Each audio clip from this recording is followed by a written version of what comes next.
didukung oleh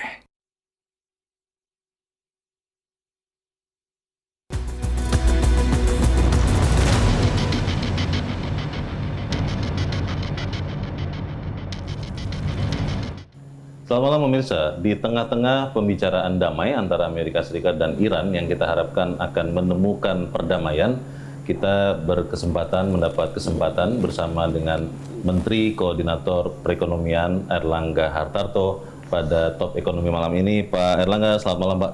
Selamat malam Pak Leonard. Terima kasih sudah diberikan waktu. Pak Airlangga, ini kita sangat yakin ya, sangat berharap perdamaian Amerika dan Iran ini akan tercapai. Mengantisipasi hal ini dan kira-kira dampaknya kepada ekonomi Indonesia seperti apa Pak?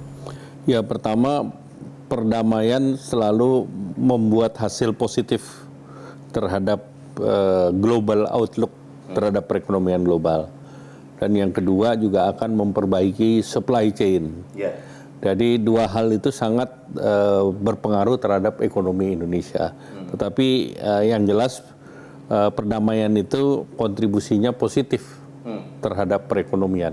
Seberapa cepat kira-kira itu dampaknya akan terjadi Pak? Karena beberapa orang mengatakan seperti misalnya Selat Hormuz, Pak Airlangga, itu butuh waktu untuk kemudian berfungsi normal lagi seperti sebelum perang. Seperti apa Pak antisipasinya Pak? Ya, pertama supply chain tidak direct langsung baik, karena tentu implementasi kan akan dimulai dengan penuh kecurigaan dan stop start diperkirakan akan lanjut. Tapi bagi Indonesia kan transmisinya kan ke harga. Sedangkan transmisi harga kita lihat kemarin harga minyak sudah turun di bawah 80 ekspektasi. Nah, tentu ekspektasi harga yang turun ini harus dilanjutkan dengan kontrak barang yang kita dapat. Biasanya ini lagging, jadi kita dapat barang yang mahal untuk beberapa bulan baru harganya turun. Nah, transmisi itu yang sangat berpengaruh terhadap ekonomi dan juga sangat terpengaruh terhadap dunia itu untuk melakukan perusahaan-perusahaan untuk melakukan investasi.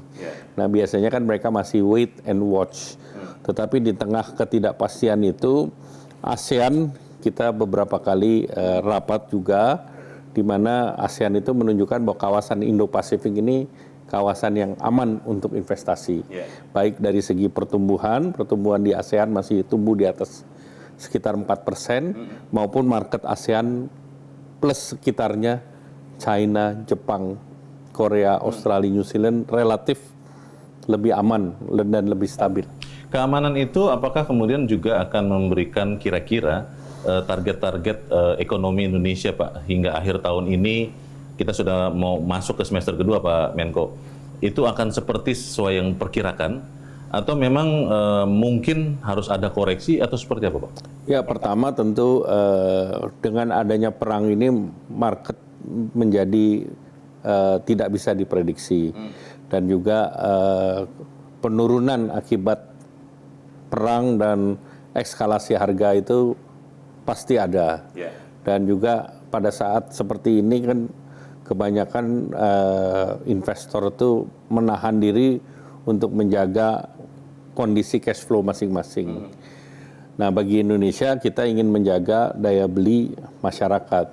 Nah, oleh karena itu kemarin arahan Bapak Presiden untuk ke kuartal ketiga pun kita gelontorkan bansos dalam bentuk beras 10 kg dan juga kita menyediakan buffer.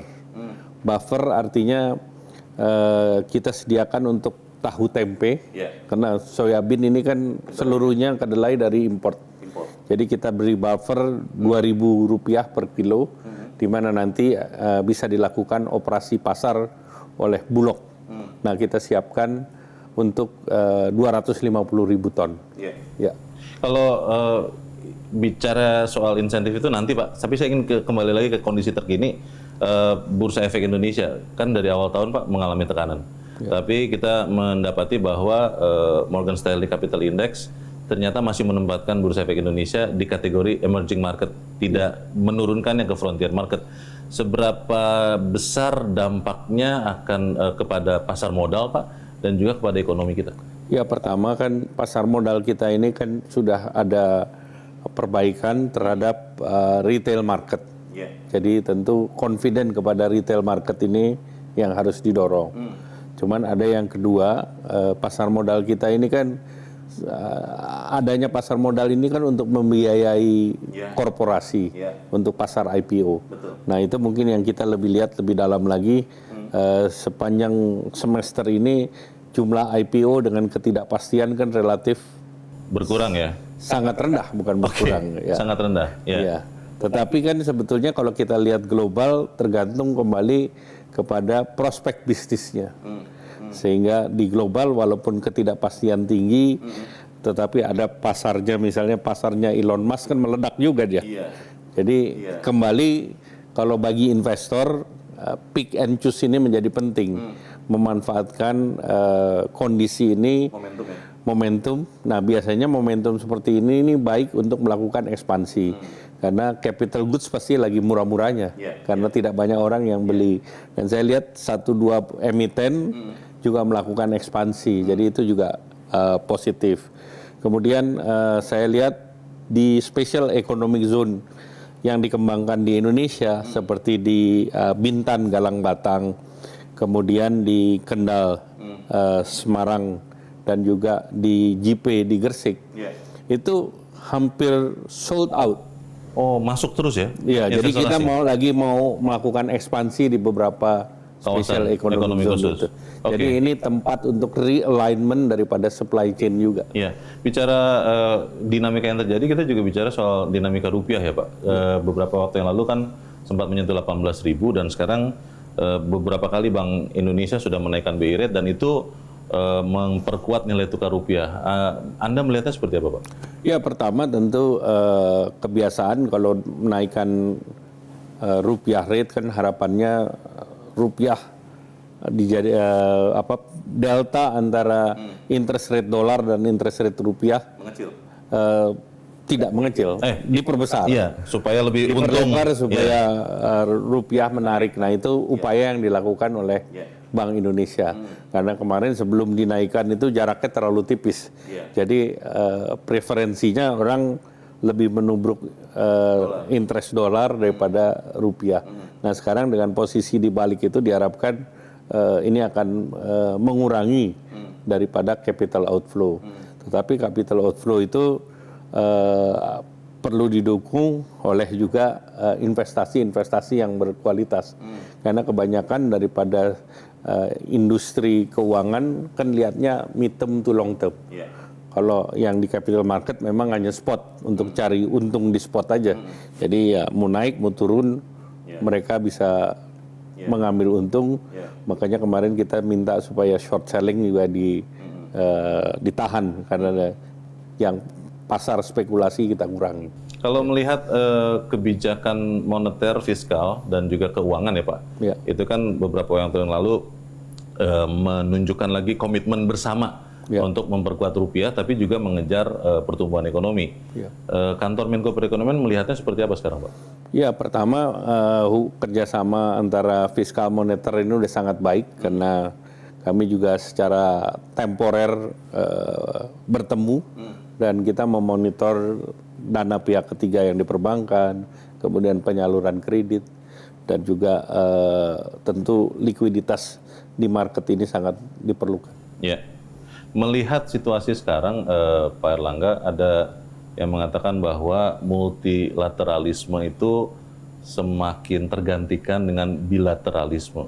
Amerika Serikat beberapa kali mengejutkan dunia Pak dengan kebijakan-kebijakan dagang yang juga berdampak kepada Indonesia. Bagaimana kemudian Indonesia melihat kerjasama multilateral khususnya OECD ini Pak? Ini kan Indonesia sedang memproses aksesi penuh untuk OECD. Seperti apa kondisi terakhirnya Pak Menko dan apa sih yang akan didapat Indonesia sebagai benefitnya Pak? OECD kan ya semacam klub ekonomi. Terdiri dari market yang besarnya 64 triliun. Nah, Indonesia kan ekonominya 1,5 triliun. Jadi artinya ini sebuah pasar yang sangat besar dan terdiri dari 38 negara. Nah, dengan Indonesia masuk ini harapannya kita menjadi like-minded countries. Artinya country yang punya filosofi untuk perekonomian yang sama dan regulasi yang setara. Dengan kesetaraan ini maka orang untuk melakukan investasi sesama negara OECD itu risknya akan menjadi lebih rendah. Nah, itulah yang ingin dimanfaatkan oleh Indonesia untuk masuk proses aksesi. Indonesia tidak sendirian karena Thailand ada di belakang kita. Jadi Thailand juga sedang dalam proses. Kemudian saya dengar kemarin dalam pertemuan di OECD meeting itu Filipina dan Singapura sedang melihat-lihat. Jadi artinya kita harus lebih depan dari mereka semua. Supaya kita betul-betul bisa memanfaatkan pasar di OECD. Ketidakpastian terus meningkat dan pemerintah juga diminta dan sedang melakukan Pak antisipasi kepada itu. Bagaimana antisipasi itu dilakukan kita akan bahas di bagian berikut. Pak Erlangga dan pemirsa tetaplah bersama kami. Top Ekonomi akan segera kembali.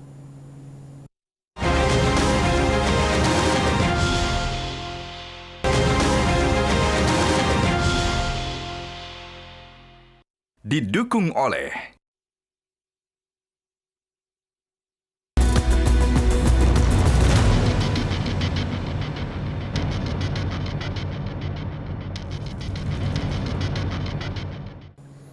Terima kasih Anda masih bersama kami di Top Ekonomi dan saya masih bersama dengan Menko Perekonomian Erlangga Hartarto. Pak Erlangga, Organizations of Economic Cooperation and Development, OECD Pak. Tadi Anda sudah katakan bahwa sebetulnya itu adalah usaha Indonesia untuk meningkatkan perekonomian kita juga sebetulnya. Dampak yang signifikan, yang jangka pendek Pak, untuk Indonesia masuk OECD itu sebetulnya apa Pak? Ya, pertama kita punya benchmarking untuk best practice. Jadi kalau dalam bentuk mengeluarkan regulasi, kita ada benchmark yang disediakan oleh OECD. Sehingga tidak reinventing the wheel.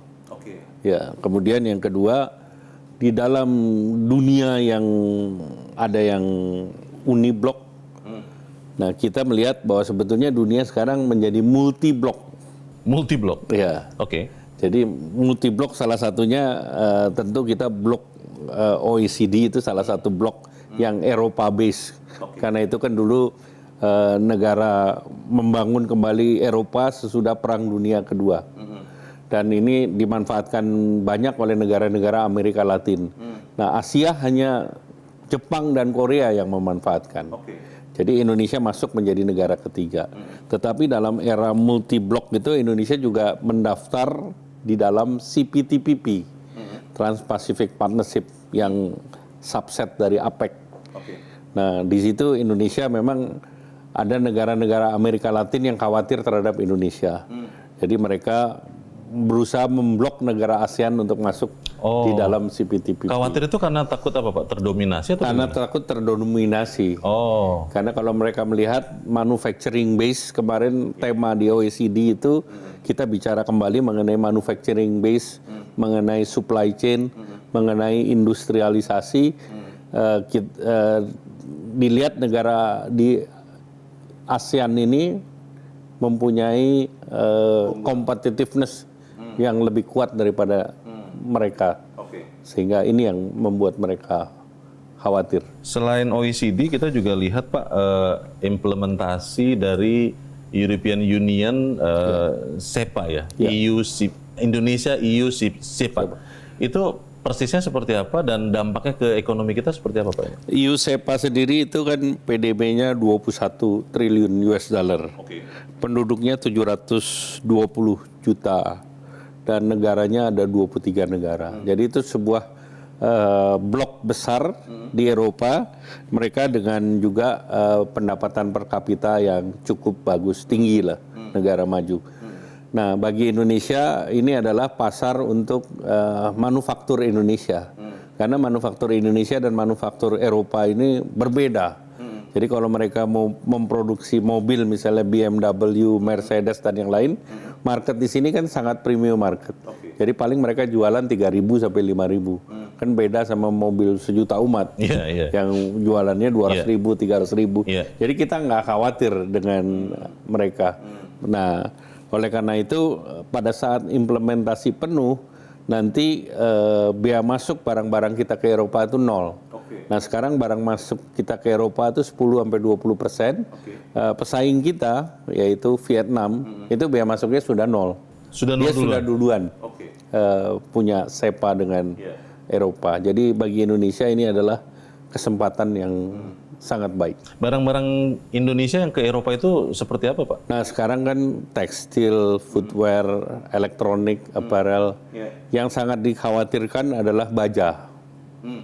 Karena baja kita kan sekarang ekspor ke Eropa, kemudian ke Amerika. Nah sekarang mereka lagi mau mengenakan kita bea masuk 50%. Oh, Inggris sudah mengenakan juga 50%. Amerika pun 50% untuk baja kita. Nah, dalam perundingan saya bilang kita akan dorong yang namanya TRQ, Trade in Quota. Jadi kita diminta diberi kuota berapa yang bebas daripada 50%, sisanya naik. Nah mereka sendiri memotong kapasitas produksi baja mereka dari 80 juta ke 40 juta. Jadi mereka minta supaya kita juga nurunin ke 50%. Bagi mereka baja itu sesuatu yang sifatnya strategis. Kalau mereka tidak kompetitif di baja, maka peralatan militer, otomotif dan yang lain akan tergantung kepada negara lain. Ya. itu jadi bukan hanya ekonomi semata berarti itu ya? Ada faktor politisnya juga? Politik dan strategi pertahanan. Pak Erlangga, di Prancis juga belum lama Anda mendampingi Presiden Prabowo di Forum France Indonesia High Level Business Council, Pak. Itu ada gelaran Forum CEO Indonesia Prancis, disebut-sebut nilainya 61 triliun rupiah. Ini sebetulnya membahas investasi apa, Pak, antara Indonesia dan Prancis ini? Nah kalau Perancis kan beberapa sektornya terkait dengan pertahanan, tetapi di luar pertahanan kan mereka juga ada ikut dalam pengembangan hilirisasi nikel di Weda Bay. Jadi perusahaan mereka salah satunya adalah Eramet. Nah Eramet itu tinggal mungkin salah satu dari sekian perusahaan tambang karena Eropa sudah meninggalkan industri tambang. Iya. Jadi itu yang dibicarakan. Jadi itu beberapa hal yang ikut dibicarakan. Untuk memastikan Pak strategi pemerintah Indonesia di tengah ketidakpastian ini ya Pak Erlangga, kan tadi Bapak sudah katakan mulai ada blok-blok Pak. Ya. Kalau bahasa orang makin bilateral. Jadi hubungan-hubungan dagang itu investasi makin bilateral. Sebetulnya strategi Indonesia sekarang Pak Erlangga itu apakah memang lebih mengedepankan multilateralisme saja seperti OECD atau lembaga-lembaga yang lain, atau yang bilateral ini juga dikerjakan juga Pak dengan semua negara termasuk negara-negara kuat Pak? Sebetulnya multilateral, multiblok itu lebih punya kepastian daripada bilateral. Karena bilateral semuanya lebih subjektif. Tetapi yang multiblok itu template-nya lebih jelas. Dan standarnya juga lebih jelas. Jadi Indonesia misalnya dengan Inggris itu kita mau melakukan kerjasama dua opsi, apakah bilateral kita sudah tanda tangan Economic Growth Partnership atau melalui CPTPP. Tapi Inggris sendiri mendorong untuk melalui CPTPP. Jadi kalau CPTPP berarti langsung terhadap 11 negara kita sudah terbuka. Lebih efisien ya Pak? Lebih efisien daripada kita bicara satu-satu secara retail. Tapi kalau negara-negara yang katakanlah misalnya Amerika Serikat ini Pak Erlangga. Kalau Amerika Serikat sih dia maunya selalu bilateral. Lah itu dia. Itu berarti tetap dilakukan juga oleh pemerintah mau seperti apapun preferensi negara-negara partner ini Pak? Iya, jadi kalau Amerika pasti preferensinya adalah bilateral. Tapi negara lain di luar Amerika, negara-negara Barat itu mereka terbuka untuk multilateral. Jadi ya kita cari mana yang lebih cepat. Tetapi kita juga dengan negara-negara bekas Soviet, misalnya Rusia, Belarus dan yang lain juga kita sudah punya perjanjian dan sudah ditandatangan. Jadi itu kita membuka terhadap banyak pasar sebetulnya. Dan banyak opsi juga ya Pak ya? Banyak opsi. Pak, belajar dari tekanan yang terjadi kemarin Pak saat Amerika dan Iran berkonflik. Ini kan kemudian Indonesia harus mencari alternatif minyak untuk mensuplai Indonesia. Kemudian juga program-program energi alternatif itu juga sudah mulai dikembangkan. Saat sudah tercapainya perdamaian, apakah usaha-usaha untuk mencari alternatif ini, Pak Airlangga, terus dilanjutkan? Atau memang ya sesuai kebutuhan saja ketika misalnya nanti harga minyak mentah katakanlah Pak, sudah bisa sampai di $60 lagi per barrel, ini baru kemudian Pak? Diversifikasi supply itu selalu penting. Dan itu sudah menjadi pegangan Indonesia dengan berpengalaman di COVID kemarin. Jadi kita tidak boleh menggantungkan pada salah satu negara. Dan kebetulan untuk minyak itu ketergantungan kita terhadap Timur Tengah hanya 20%. Jadi kita sudah mendapatkan alternatif dari negara-negara Afrika seperti bahkan seperti Nigeria, Gabon dan yang lain. Sehingga pada saat ini kita tercekik supply-nya, alternatif lain masih terbuka. Dan pada saat kita bicara dengan Amerika kan salah satu yang kita juga mau tarik dari Amerika adalah supply energi. Jadi bahkan Pertamina sudah melakukan investasi juga di Venezuela. Jadi alternatif selalu terbuka. Jadi kita harus punya kartu yang selalu terbuka. Kalau kartunya tertutup nggak bisa gerak. Tapi dengan kartu terbuka kita bisa banyak mendorong alternatif. Dan kita adalah salah satu negara lah yang relatif supply chain-nya aman. Waktu COVID aman, dan mereka juga merasa kalau supply-nya dari Indonesia reliable, dan pada saat perang di Timur Tengah ini juga relatif supply chain kita terjaga. Pak Airlangga, di Timur Tengah perang itu ada yang menganalogikannya sebagai ombak Pak. Dan ombak itu mungkin baru akan sampai ke Indonesia, dan bisa menggoyang ekonomi Indonesia, dan pemerintah yang kita tahu sudah menyiapkan stimulus untuk mengantisipasinya. Seperti apa kita bahas di bagian berikut, pemirsa tetap bersama kami, Top Ekonomi segera kembali.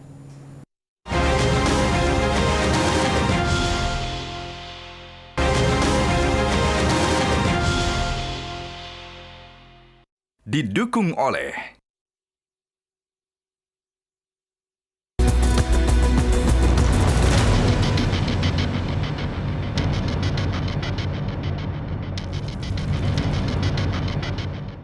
Terima kasih Anda masih bersama kami di Top Ekonomi. Saya masih bersama Menko Perekonomian Airlangga Hartarto. Pak Airlangga, ombak besar ya, yang dianalogikan efek dari perang di Timur Tengah itu Pak, diantisipasi ke Indonesia, dan pemerintah menyiapkan insentif. Apa saja Pak yang sudah disiapkan Pak? Ya, pertama akibat perang itu penjalaran utama itu di harga minyak. Dan Indonesia relatif kalau perangnya 5, 6, 10 bulan aman. Selama rata-rata harga di bawah $100. Dan sekarang relatif harga masih di bawah 80. Jadi relatif aman. Yang kedua, penjalaran di sektor fertilizer terkait dengan food security. Indonesia pun aman karena kita untuk pupuk itu self-sufficient. Dan kita bisa ekspor 1,5 juta. Dan ini dibutuhkan negara tetangga seperti India, Australia, bahkan negara lain. Jadi fluktuasi harga Jadi fluktuasi gas ini gas dan ini semua kita jaga, tidak berdampak. Nah, terkait dengan stimulus kita harus tetap jaga daya beli masyarakat. Nah, oleh karena itu dalam situasi liburan seperti bulan Juni, Juli, nah kita juga meluncurkan program transportasi, diskon transportasi darat, laut, udara yang 30%. Kalau penerbangan kelas ekonomi PPN ditanggung oleh pemerintah. Kemudian juga ini di paket ini kan kita sering lakukan di Nataru maupun Lebaran, kita taruh di tengah. Sekarang di akhir pun Pak Presiden bilang udah kita umumkan dari depan. Jadi kita sudah akan siapkan juga sampai Nataru, di mana ini total stimulusnya dan insentif ini 2 triliun. Tapi ada satu yang baru yaitu pajak penulis. Jadi pajak itu apa ya, Pak? Penulis buku biasanya kan kena pajak juga. Nah, kita kasih sekarang pajaknya final 1,5%. Ya. Jadi ini harapannya kita lebih banyak lagi penulis-penulis untuk bikin buku dan pajaknya tidak kena 5-30%. Jadi final. Yang kedua untuk Gen Z itu program magang dan vokasi. Nah, kemarin kita sudah luncurkan 102.000 di tahun kemarin. Nah, tahun ini diharapkan bulan Juli kita bisa mulai lagi untuk batch berikutnya. Dan ini juga targetnya 100.000 peserta. Dan dalam 6 bulan dia digaji dan pemerintah yang bayarin. Ini magang atau bagaimana, Pak? Magang. Oh, magang. Di korporasi. Oke. Ya, jadi dana yang kita siapin sekitar 4 triliun untuk itu. Kemudian ada lagi yang terkait dengan vokasi. Vokasi itu diharapkan bisa cepat kerja, baik di dalam maupun di luar negeri. Jadi ini targetnya 220.000 kepada pekerja SMK. Nah, ini juga baik untuk retraining dari mereka yang terkena PHK. Kemudian bantuan pangan tetap kita dorong. Itu untuk 33,24 juta sampai desil keempat sebesar 10 kilogram. Nah, ini untuk menjaga daya beli dan untuk menjaga inflasi. Sehingga dengan demikian inflasi kita masih tetap jaga dan anggarannya sekitar 17,54 triliun. Plus bantuan untuk subsidi terhadap harga kedelai, bahan baku untuk tahu dan tempe. Nah, deltanya 2.000. Jadi subsidi untuk UMKM tahu tempe di daerah tertentu dan operasinya ini nanti dilakukan oleh Bulog. Rp2.000 per kilogram. Rp2.000 Kedelai. per kilogram kedelai. Oke. Jadi ini dana yang disediakan sebesar 500 miliar. Jadi total stimulus yang diberikan untuk transport liburan Nataru itu 2,04 triliun. Kemudian yang untuk magang sekitar 6,26 triliun. Dan untuk bantuan pangan 18,04 triliun. Jadi totalnya package yang kita gelontorin lagi 26,34 triliun. 26,34 triliun untuk semester kedua tahun ini. Iya.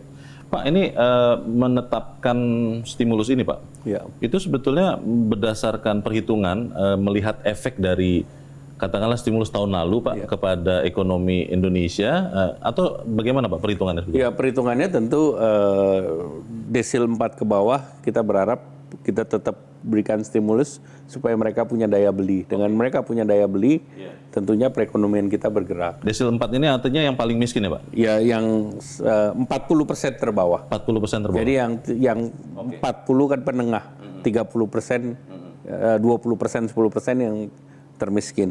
Di samping itu juga kan kita punya paket juga untuk kelas menengah seperti kredit usaha rakyat. Nah, kredit perumahan kemarin juga kita sudah naikkan pagunya menjadi 50 triliun.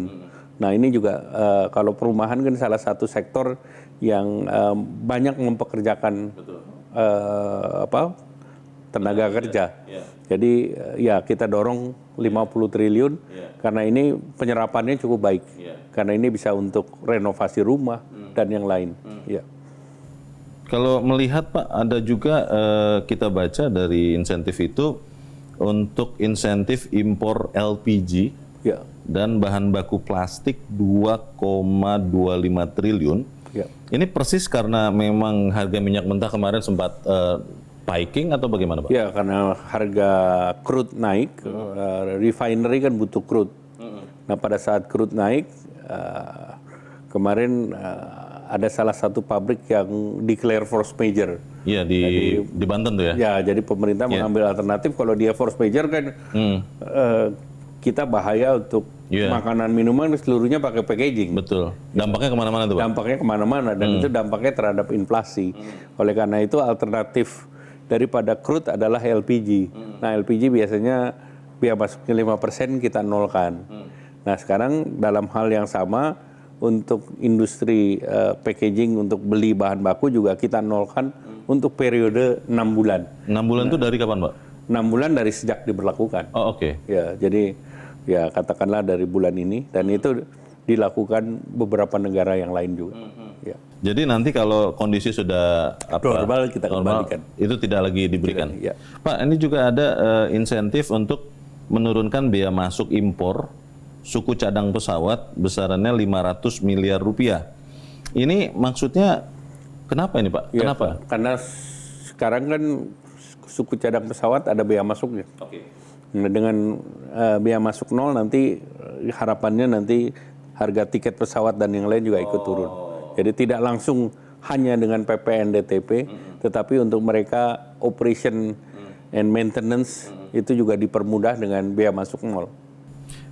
Setiap kali ada insentif tentunya kan ada dampak ya Pak Erlangga.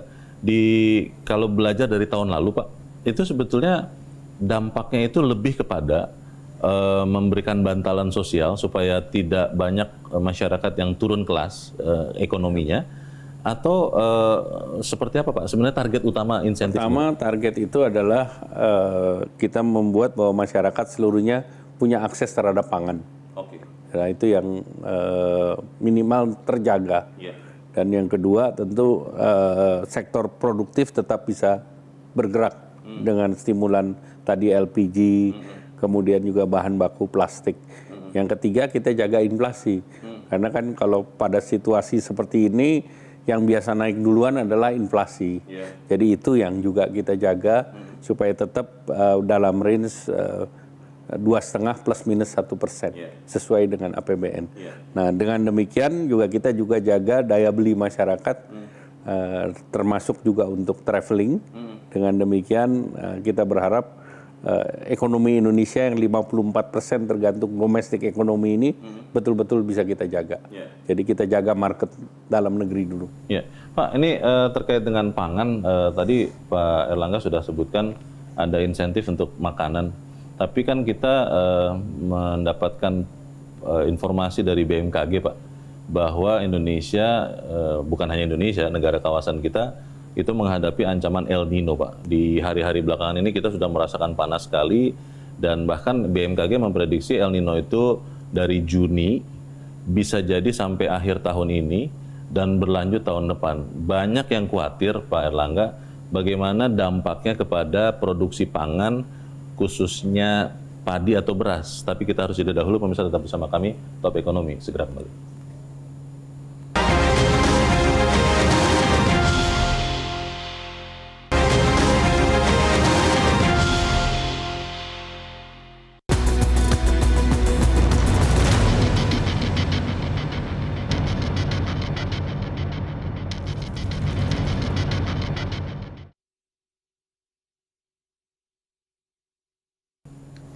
Terima kasih Anda masih bersama kami, dan kita ada di bagian akhir dari diskusi kita malam ini. Saya masih bersama dengan Menko Perekonomian Erlangga Hartarto. Pak Erlangga, ketidakpastian itu kelihatannya sudah jadi tema dunia hari-hari ini.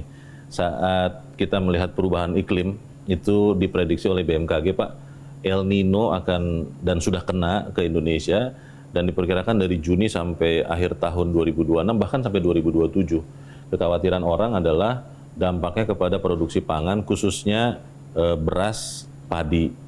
Ini sudah diantisipasi oleh pemerintah seperti apa Pak?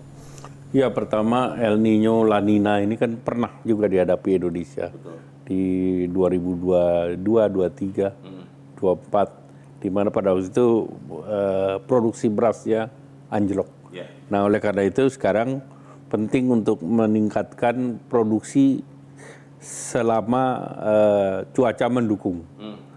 Nah tentu kalau nanti kekeringan kita harus lihat beberapa daerah pertanian, dan yang beberapa langkah yang pernah dilakukan adalah dengan pompanisasi, jadi mengangkat air dari sungai.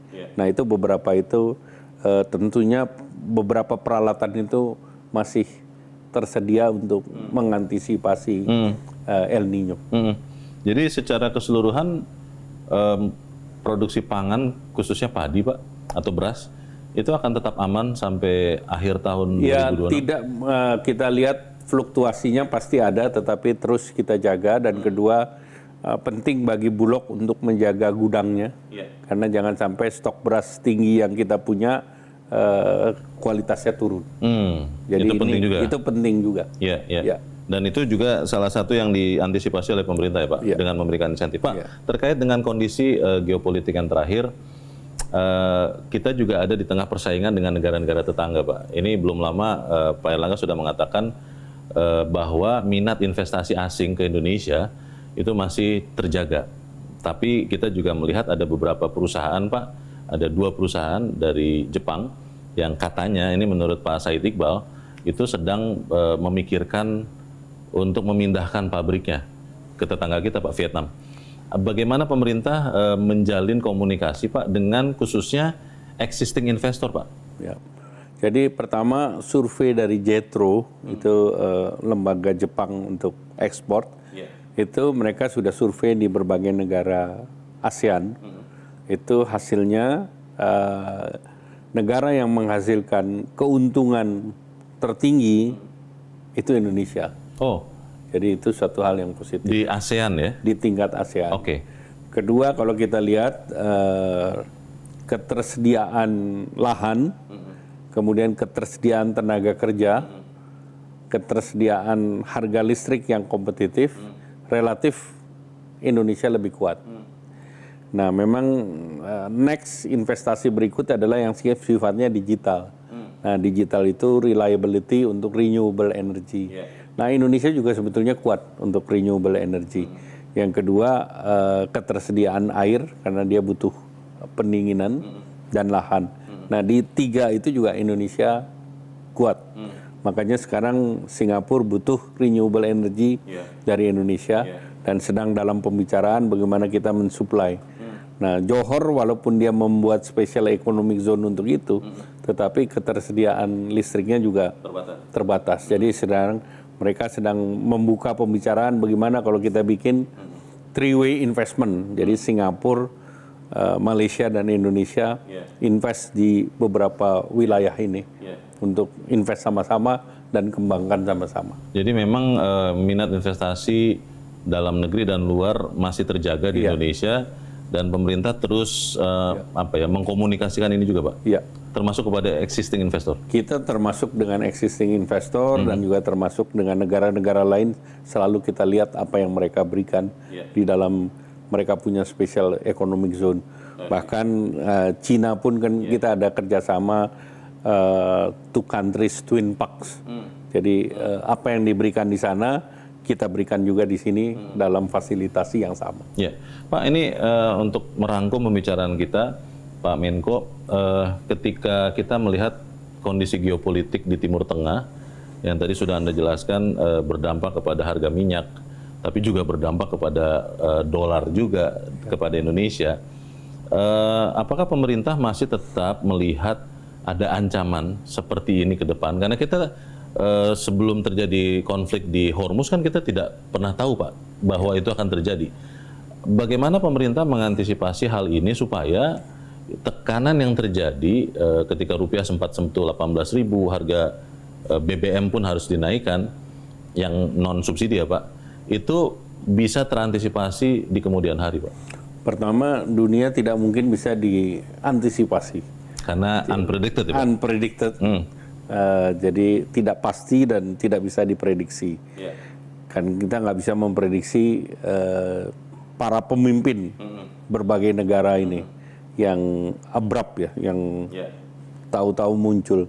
Tetapi kita bisa belajar dari perang Ukraine, di mana pada waktu itu juga kenaikan harga minyaknya, kenaikan harga gas, kemudian kenaikan makanan juga tinggi. Jadi dari situ kita belajar untuk mencari alternatif supply.